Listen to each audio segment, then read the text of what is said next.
This is Scott Bessenecker blogging for the least of these. I'm in Addis Ababa, Ethiopia.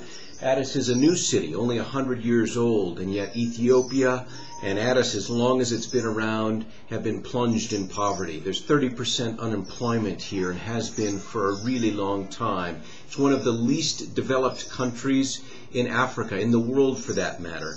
I was with a friend last night who is an Ethiopian man who graduated with a degree in humanitarian assistance at Tufts University, and he told me that in the last 8 years, $5 to $10 billion in humanitarian assistance has been poured into Ethiopia with little or no effect. And if you look at the last 30 years, many billions more. He says he sees no discernible difference in the economy, in the country of Ethiopia after these billions and billions of dollars. Nothing, he says, so far as he can see, has been invested in agricultural infrastructure. It's mostly an agricultural economy. In fact, I was out today in rural areas. All I saw for hours were people pulling hand plows or cows pulling hand plows. Nothing in terms of modern agriculture going on anywhere after billions have been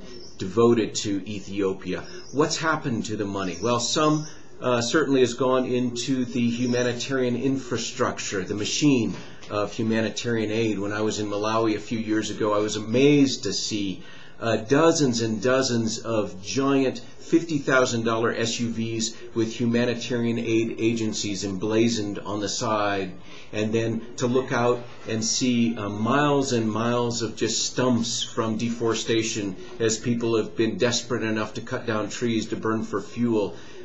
Giant glass buildings, again, the offices of the humanitarian agencies. Now, certainly these agencies have done a lot of good. There's been starvation that's been averted, antiretrovirals that have been distributed, education that's been promoted. Still, nothing in comparison to the billions that have been poured into the country. I asked my friend whether microfinance was making a difference. He said for individual families, yes, that is making a difference. But in terms of really creating a sustainable Ethiopia, it's not really done anything. What's the solution? I asked him. Interestingly enough, he felt like the solution was primarily spiritual. There's certainly the issue of despair, but he also felt like dependence. People going from crisis to crisis, handout to handout, and never really developing solutions on their own.